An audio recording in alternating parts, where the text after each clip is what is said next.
Yo, what's good? You already know who it is. It's your boy Diesel, and today we're gonna jump straight into this Mood Monday. We talking about discipline, right? Oh, everybody talks about motivation, passion, inspiration, but the real foundation for success is actually discipline, right? Discipline is the backbone to everything, whether it's getting up and doing those reps, whether it's spending an extra 15 minutes, whether it's just hitting the things on your schedule that you said you're going to hit, right? And if you want to build your career, keep your finances in balance, have healthy relationships, it all is a matter of discipline, all right? So if you master discipline, you win. No discussion. Today, we're going to be breaking this down into career, relationships, and finances. Let's get into it. So, career. Talent might get your foot in the door, but discipline keeps your butt in the room, right? Showing up early, finishing late, doing all the boring, tedious things that you don't want to do, but need to get done or would improve what you're doing. The boring stuff you do when no one's watching.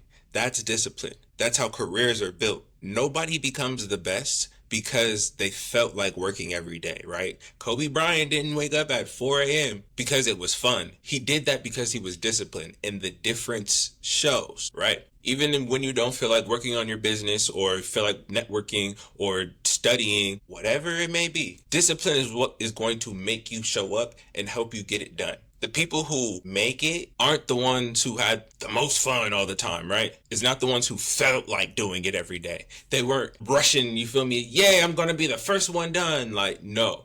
They're the ones who stuck to the plan.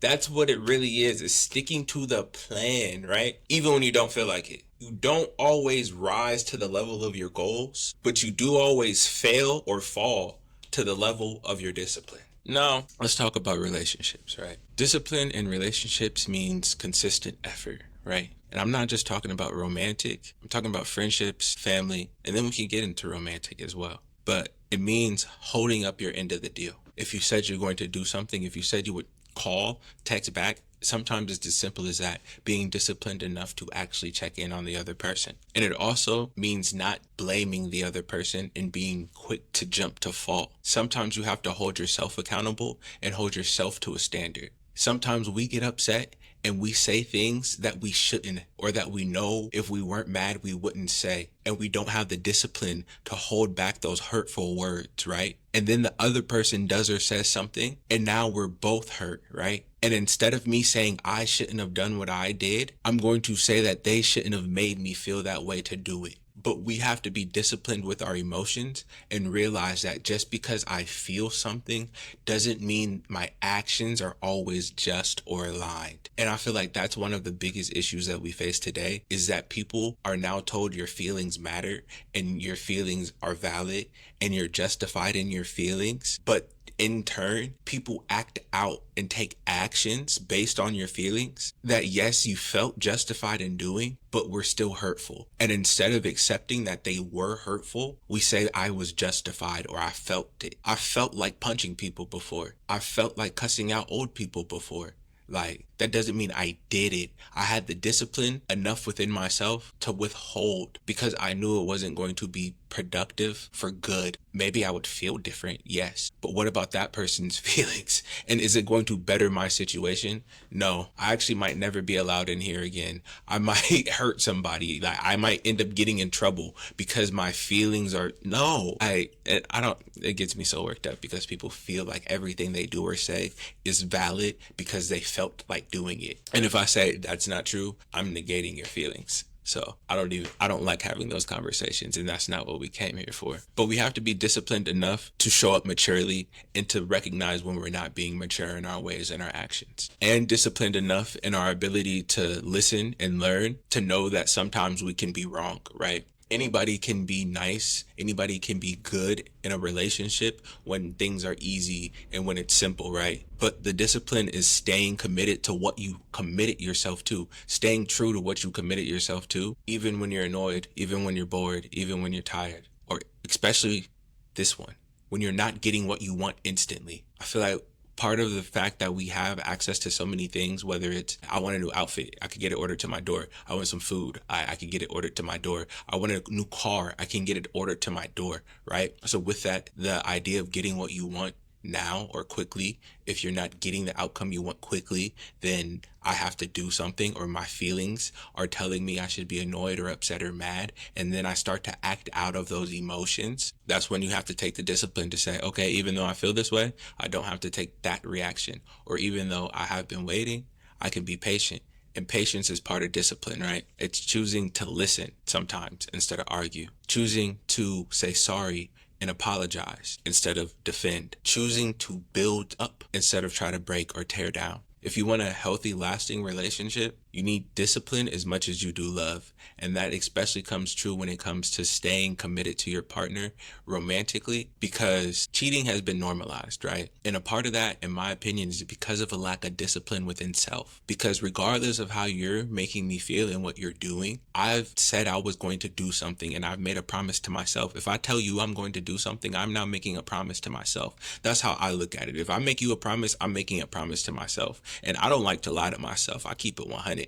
So if I know that I said it's just going to be me and you and we're monogamous, and I go outside of that, I feel bad because I'm a liar and I don't like myself, right? And that's a lack of discipline on my behalf. If I know this is how I feel and I still go outside and I cheat, right? Or people will say, I just had an urge, or it's a desire. Especially a lot of people will argue that men just have this innate urge and lustful desire to be with different women. And I'm not going to say whether that's true or not. I'm not every man, right? But I will say this, just because you have an urge or a desire does not mean you act on every urge and every desire. That is where discipline comes in very heavily. And if there was more discipline when it comes to intercourse, I feel as if some relationships would actually have a better chance of lasting, or at least not falling apart because of infidelity, right? If we were able to control our urges when it comes to wanting to lay down with somebody and say, you know what, even though I really want to do this, I'm not going to, maybe life would be a little bit simpler, or at least relationships a lot less messy. And then lastly, finances. So we all want money, but a lot of us sabotage the bag because of our lack of discipline. We spend more than we have. We spend before we get it. We spend on things we don't really need. We spend before we count. Saving is a discipline. Putting it back while you're in the store is a discipline. Going to return the item from Amazon because you know you didn't need it, a discipline.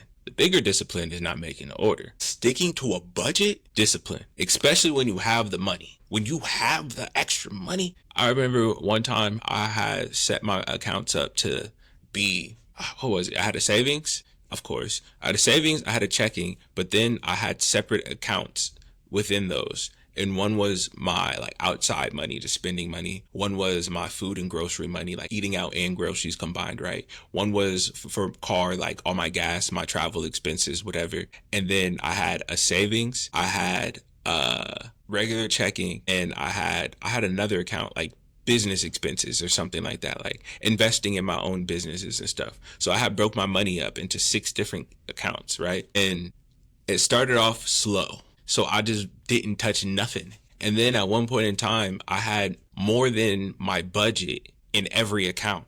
And I was like, yo, this is smooth. I didn't change the routine. You feel me? It took discipline. I did a little. I didn't change it completely. I just went and spent a couple $100 in my spending money. Like, all right, bet. And I'm not gonna lie, my spending money started fluctuating. It stayed around the 200s, and it stayed around the 200s. Yeah, it hit over 5, 6, and it stayed around the 200s on a, you feel me, weekly basis, just whatever I want. Yeah. So I broke the budget. You feel me? I didn't break the budget, but I stopped being disciplined once I realized that I had started meeting my goals, right? I stopped being as disciplined in a sense. And so just to say with that, it's not always easy to say I'm not gonna go buy it. This is actually the time when I started buying more jewelry. I started buying rings, I started buying silver necklaces, and I started buying bracelets. Like, I had always had a couple gold chains just growing up, and I always liked earrings. I had gotten a nose ring, but at this time I bought like 3 rings, like 2 bracelets, a necklace. And it wasn't nothing crazy, but like I said, it's just once I realized it was working,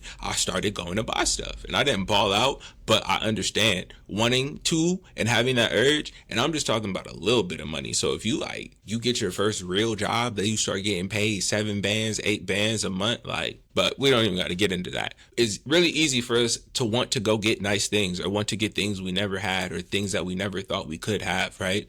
But sometimes just because you have enough money to make a purchase doesn't mean you should go make that purchase. And it takes discipline to know the difference between I should get this or I want this or I'm just being extra. Because sometimes we want things just to make ourselves feel like we've reached a certain accolade, but we really don't care for the thing. We like the symbol, we like the status.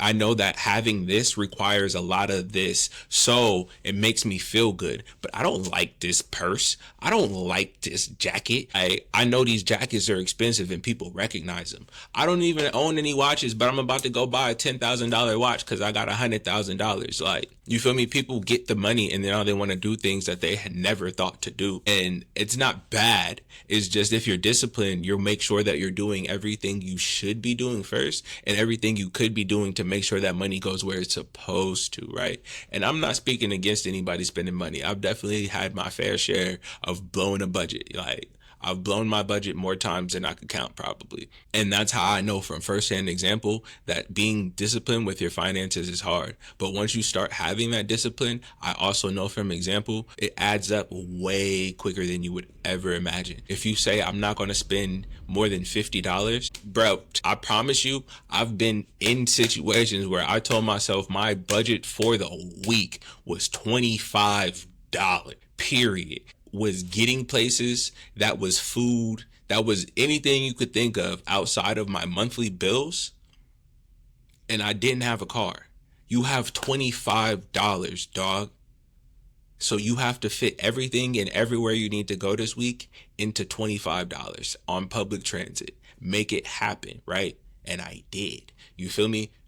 So I know it's not always easy, and I know what it's like to have the money and to not have it, but discipline is telling yourself what you need to do and actually doing it, right? I'll pass on buying this today so I can build for this tomorrow. I'll pass on today's satisfaction for the long-term reward, right? And that's really how we have to think about being disciplined. I know that I'm trying to build a certain physique, so I'm going to pass on the sweets and the treats right now, and I'm going to increase my nutrients, right? And I'm not going to eat out this week, or I'm going to eat out 2 times less. You feel me? You don't always have to cut everything off. I'm never going to eat out again. I'm not eating out for the next 3 months. So I'm not eating out for this week, or I'm going to cut out how much I eat out a week and literally do it. Actually do it. You have to stop yourself in real time and be like, wait, I said I wasn't going to do this. And we have to stop giving up our short-term pleasure, right? Or we have to start giving up our short-term pleasure and think about our long-term freedom, you know, especially when it comes to finances, because if you're only thinking about what you can do today or what you can get done right now, you're going to be neglecting the future. And the longer that you neglect the future, the longer that it's going to take to make the future what you want it to be. Just start addressing things right now that you know are going to help you in the long run, right? And so without financial discipline, it doesn't matter how much money you make because you're just going to spend it before you even count it up or put it in the places that it should be. You'll end up broke and stressed because you don't know how to handle the money. It is not even saying you're buying stupid stuff all the time. It's just you might be spending way quicker than you're making. Like, that's usually how it goes. People start spending more once they start making more, and they've never had that much, so they don't know how much is what they need to spend and how much is what they need to save, right? So at the end of the day, discipline is the bridge between everything that you want, where you are and where you want to be. It's not always sexy, it's not always fun, but that's the secret sauce. You want a better career? Be disciplined. Sometimes it means learning something new. Sometimes it means just staying out looking for a different job, being vigilant to look for a new job. Sometimes it's just that, being disciplined enough to look on a regular basis because the day you didn't look is the day they were looking. You want love, be disciplined. Be a man of character. You want financial freedom, be disciplined. Do smart things with your money. Talent is nice. Luck is cool. Discipline is going to win the battle 9 times out of 10. It's an unstoppable force. So subscribe for more self-mastery content. This is Move Monday, your boy Chuck Diesel. You can find me on all platforms. I go live on TikTok regularly.